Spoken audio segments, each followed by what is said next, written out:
बहुत थे लोगों के पुतले होते हैं जिन्होंने अपने जीवन काल में बहुत अच्छा किया था। अरे हम तो पुतले का सम्मान करते हो, अभी तो फिर भी जीवित का सम्मान कर रहा। कहता हमने बहुत सम्मान किया आपका। सम्मान किया आपने, पर ईरान से नेगोशिएशंस फोन पे चल रही है। इनके पाकिस्तान की भटिया गोल, पाकिस्तान को शंट आउट कर दिया। पाकिस्तान का कोई हिसाब किताब नहीं बचा।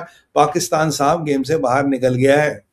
Pakistan is not a part of the game, it is already been shunted out, ये कह रहे हैं ट्रंप। पाकिस्तान गॉन। ईरान से बात हो रही है, फोन पे बात हो रही है। अब क्या हो रही क्या नहीं हो रही, इस पर अभी आएंगे। ट्रंप कह रहे हैं कि यार वहां दो तरह के हार्डलाइनर है। हार्डलाइनर भी अब डील चाहते हैं, पर इन हार्डलाइनरों के भी ग्रुप है, इनके ग्रुप के अंदर ग्रुप। अब एक ग्रुप कुछ चाहता है, एक ग्रुप कुछ चाहता है, एक ग्रुप कुछ चाहता है, एक ग्रुप कुछ चाहता है, और इन ग्रुपों के फेर में डील नहीं हो पा रही। और मैं देख रहा हूँ डील हो तो, और पाकिस्तान जाने का विकल्प तो वैसे पर रब ने खत्म कर दिया था। और उसने आज फिर बोल दिया 18 घंटे दूर है पाकिस्तान। पाकिस्तान में कुछ नहीं होगा। We have great respect, they still continue to work with अस।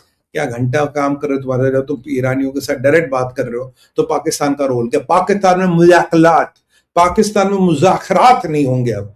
मतलब अब जियो क्या क्या कहते हैं वो, जियो पॉलिटिक्स एक उर्दू में वर्ड, गैर मामूनी बड़ा क्रैप। वो शाहबाज जो कहता है पाकिस्तान का ऊंचा मकाम, पाकिस्तान इस, फिर इंशाल्लाह हम प्रीस करेंगे, फिर इंशाल्लाह हम फील्ड मार्शल कहेंगे, फिर इंशाल्लाह हम कश्मीर लेंगे, फिर इंशाल्लाह हम ये करेंगे। मैंने कहा वो तो वही वाली मुर्गी वाली हो गई जिसने सोचा 2 अंडे आप मैं मुर्गी खरीदूंगी, फिर अंडे देगी, अंडे से बकरी खरीदूंगी, बकरी का दूध बेचूंगी, फिर 5 बकरी खरीदूंगी, फिर ना मैं एक महल बनाऊंगी, फिर पता लगा उस दूध की हांडी को लात लग गई, सोते सोते दूध खत्म, और उसी के सारे सपने खत्म। मैंने कहा था आपको हीरा मंडी में एक दिन के लिए दिवाली आई थी, मात्र एक दिन के लिए दिवाली खत्म, हीरा मंडी की दिवाली खत्म हुआ। कोई पाकिस्तान नहीं, कोई प्रपोजल नहीं, घंटा पाकिस्तान। अरे हम प्रपोजल दे रहे, हमने थर्सडे को प्रपोजल दिया, अप्रूवल होगा। पाकिस्तान ईरान से साहब डायरेक्ट फोन पे बात हो रही, पाकिस्तान का कोई रोल नहीं है, प्रपोजल रिजेक्टेड। चलिए अभी आपको बता दें, ये जो प्रपोजल पाकिस्तानियों ने दिया था, ईरान का मीडिया कहता हमने थर्सडे को इनको प्रपोजल दिया। मैं कह रहा था अगर थर्सडे को प्रपोजल मिला तो उस पर क्या अंडे लगा रहे हो, अंडे बना रहे हो क्या? उस पर क्या कर रहे हो, व्हाट आर यू डूइंग? मतलब उसको क्या, what are you trying to do with the proposal? Fermented, what are you trying to do with the proposal? Fermented ना, नो। तुम वो प्रपोजल पे बैठे हो, तुम उस पर अपना लीपा पोती कर रहे हो, वैल्यूएशन कर रहे हो। ईरान को अरे हमने ये लाइन घटा दी, हमने ना उसकी जगह ईरानी भाइयों ये कर दी, क्योंकि हम आपके बहुत बड़े हितैषी। पाकिस्तान की एक स्टोरी भी सुनानी है आपको, थोड़ी देर में सुनाऊंगा। आपके बहुत बड़े हितैषी जनाब, हमने ये कर दिया।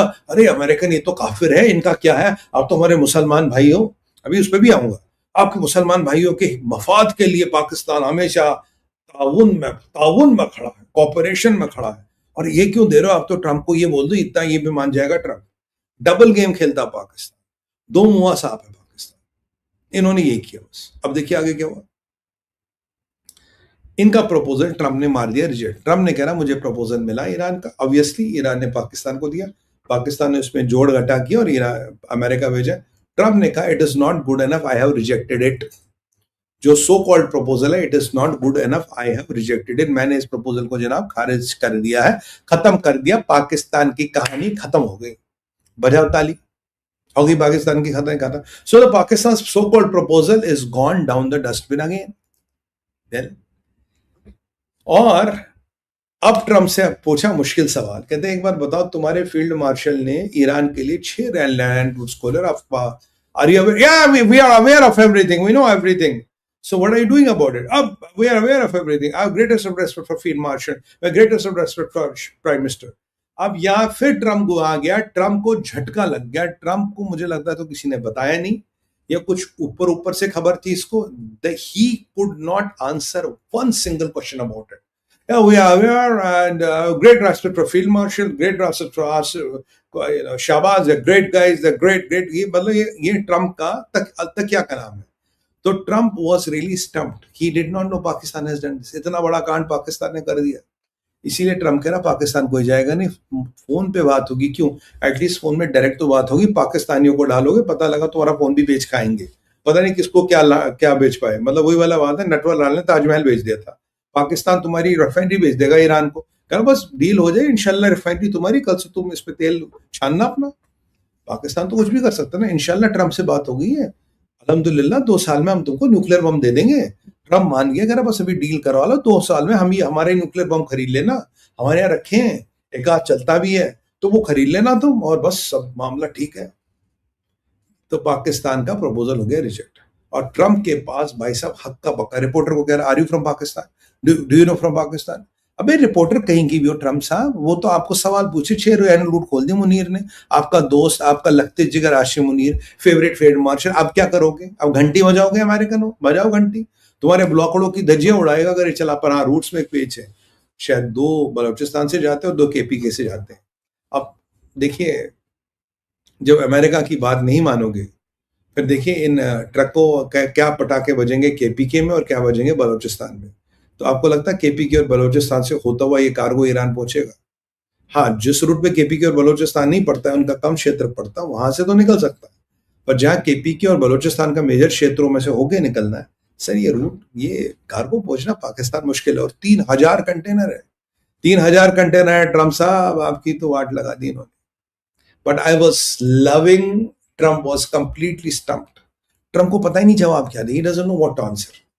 अब चलते हैं, अब जरा पाकिस्तानियों के एक एक काम पे चलते हैं। पहले एक मिशन ऑप्शन पे चलते हैं, फिर पाकिस्तान के वापस आते हैं। अब ट्रम्प से पूछा कि what are the mission option. ये मिशन ऑप्शन क्या है? देखिए, ट्रम्प की मीटिंग हुई थी आज ब्रैड कूपर से, डैन क्रेन से जो हेड हैं chairman of the military commission, और पीट हेग्सेट से। इसमें जेडी वेंस नहीं थे, इसमें मार्को रूबियो नहीं था, इसमें कोई नहीं था। इस मीटिंग में ये डिसाइड हुआ कि अब आगे क्या करना है। अगर we want to give a decisive blow to Iran, अगर हमें ईरान को पूरा खत्म करना है, उसके क्या विकल्प है, कैसे किया जाएगा, क्या किया जाएगा, ये हमें करना है, ये हमें बिल्कुल करना है। और एक ट्रंप ने यूज टर्म किया, blast them to hell, blast them to hell, ये ट्रंप ने टर्म यूज की है। तो ट्रंप से पूछा गया, अब ये जो मीटिंग हुई इसमें इन्होंने ऑप्शन दिए, जो भी ऑप्शन है। तो ट्रंप से पूछा, भाई साहब ये जो मीटिंग हुई आपकी आपके जनरलों के साथ, तो इसमें ऑप्शंस क्या, what are the American option? कह रहा 2 ही ऑप्शन है, one is blast them to hell, पूरा खत्म कर दे उनको, और दूसरा ऑप्शन है कि डू एक्शन जहां डील की फिर आगे बात हो, या पूरा खत्म कर दे। मतलब तो I don't want to do it because वो ह्यूमैन, वहां एक ट्रम्प एंगल डालता है, ह्यूमैनिटी के खिलाफ होगा। इनकी जो ब्लास्ट देम टू हेल वाला ऑप्शन है उसमें काफी लोग मरेंगे, एक तो ये ऑप्शन है। तो भाई इसमें न्यूक्लियर ऑप्शन भी हो सकता है, मैं नहीं कह रहा हूं है या होना चाहिए, बिल्कुल नहीं होना चाहिए, बट हो सकता है। Why is he saying blast them to hell, a lot of people will die, he is indicating a lot of people will die। तो ब्लास्ट देम टू हेल का ऑप्शन है मिलिट्री ऑप्शन, जिसमें बहुत से लोग मरेंगे, और अगर बहुत से लोग मरेंगे तो ये बहुत बड़ी त्रासदी होगी। तो ब्लास्ट देम टू हेल, या ऐसा अटैक करो ताकि वो कल फिर नेगोशिएशन टेबल पे आने के लायक बचे। तेरा 2 ही ऑप्शन है और कोई तीसरा ऑप्शन नहीं है। Blast them to hell, completely खत्म, या इतना मारो कि फिर नेगोशिएशन टेबल पे आए। तो ब्लास्ट देम टू हेल क्या है? ये ह्यूमैनिटी के विपरीत है, इसमें ह्यूमंस का बहुत नुकसान होगा and humanity will be defeated. ये वही वाली बात है, the civilization will die tonight. जैसे ट्रम्प से पूछा गया कि भाई आप एटम बॉम्ब यूज कर रहे हो, उसने कहा मैं क्यों एटम बॉम्ब यूज करूं, मेरा कन्वेंशनल से बॉम्ब से काम तो हो रहा है, why should I use the atom bomb? But Trump never said he will not use the atom bomb. मैं आज भी वही सवाल कर रहा हूं, क्या कन्वेंशनल बॉम्ब से आपका काम हो रहा है? I doubt. क्या कन्वेंशनल बॉम्ब से आप रेजिम को हरा पाओगे? I doubt. क्या कन्वेंशनल वॉर से will have a decisive military victory? I doubt. So if the conventional bombs are not working, what are your options? You might look for an option. Nuclear वाला option आप देख सकते हो। नहीं तो humanity will die, lot of people will die, it's against the humanity, blast the hell out of them, blast them to hell. मतलब कई बहुत बड़े कार्रवाई की तैयारी हो रही है। सैंडकॉम ने कहा ठीक है हम ये अटैक करेंगे, पर सर इसमें ये मत बताना फिर कितने लोग मरे कितने बचे, एनीथिंग कैन हैपन। और they can even retaliate, then we have to retaliate at a much bigger level. और मैं आपको कह रहा हूँ ईरान के पास सर या तो चाइनीज Y2 मिसाइल्स हैं जो हाइपरसोनिक है, या इनके पास कुछ डर्टी बॉम्ब वगैरह कुछ इन्होंने कर दिया, क्योंकि ईरान क्लियर मना कर रहा है कि मैं यूरेनियम नहीं दूंगा। यूरेनियम और मिसाइल्स मेरे लिए वही है जो मेरे लिए लैंड है। अगर आप ईरान की जमीन मुझसे ट्रेड ऑफ करोगे, मैं नहीं करूंगा, ठीक उसी तरह से मैं आपको यूरेनियम और मिसाइल्स नहीं दूंगा। ये this are out of the question. और ट्रम्प कहता है कि भैया देखो यूरेनियम तो देना पड़ेगा, बिना यूरेनियम के बात नहीं बनेगी, you have to give us, तुम नहीं दोगे हम आपके छीन लेंगे। पर प्रैक्टिकली क्या आप छीन सकते हो? नहीं छीन सकते हो, तो साइट को कंटेमिनेट करके छोड़ दोगे। तो ये वाला दूसरा काम है। यहां पाकिस्तान की डूबती हुई किस्मत पे 2 लाइनें और आपको बता दूं। पाकिस्तान की किस्मत कब नहीं डूब रही थी, इसमें और 2 चांद लग गए। इन्होंने ईरान के प्यार में, उम्मत के प्यार में इजरायलियों से पंगा ले लिया। इन्होंने ईरान को सपोर्ट किया, इन्होंने अमेरिका के साथ डबल गेम खेला। इजराइल को सब पता है कि अलतकिया क्या होता है, ये इस्लामिक थियोक्रेसी कैसे चलती है। शायद ट्रम्प को अभी ये सीखने में टाइम लगेगा, बट इजराइल नोस। इन्होंने ईरान को बचाया और उम्मत में ये बात है कि हमने तो ईरान को खत्म होने से बचाया, ईरान तो खत्म कर देता भाई, हमने सीज फायर करे, मुसलमान बचा दिए हम। ये ऐसा ही भावना, ऐसी ये धारणा फैला रहे कि हमने जी सीज फायर करा के एक मुसलमान मुल्क ईरान को बचा लिया, वरना ये यहूदी और काफिर इसको खत्म कर देते। अब यहां इसराइल को पता है इन्होंने बहुत गड़बड़ की, इन्होंने हमारे प्लान्स में बहुत हस्तक्षेप किया। इसराइल ने क्या किया, इसराइल ने अपना ब्रह्मास्त्र यूज किया। इसराइल का ब्रह्मास्त्र था यूएई। जब पीक ऑफ वॉर था, जब पाकिस्तान की इकोनॉमी बिल्कुल चरमरा गई थी, जब पाकिस्तान कह रहा था 500 से 800 बिलियन डॉलर का मेरा अगर पेट्रोलियम का इंपोर्ट बढ़ता सा, मेरी तो इकोनॉमी का बट्टा बैठता, मैं 500 मिलियन डॉलर देने की हालत में नहीं हूं। यहाँ से आईएमएफ ने पाकिस्तान का पेज टाइट करना शुरू कर दिया, कह रहा तुमने पेट्रोल के दाम क्यों गिराए, तुमने ये क्यों किया, Pakistan has not met their criteria. और पाकिस्तान का मंत्री कह रहा था एक दिन का भी स्ट्रेटेजिक रिजर्व पाकिस्तान के पास नहीं, भारत के पास 70 दिन का, हमारे पास एक दिन का भी नहीं है, जो है थोड़ा रिफाइनरीज के लेवल पे और कुछ नहीं, हमारे पास 0 सन्नाटा है। इस सब के बाद पाकिस्तान की हालत और भी खराब, कि रिजर्व है नहीं, हालत खराब है, आईएमएफ हमारी लगा लेगा। तो पाकिस्तान ने एक चाल चली। पाकिस्तान की इस हालत में यूएई ने कहा भाई मेरे पैसे दे दो, पे दो, देते पिथे निकाल टीम में $5 बिलियन।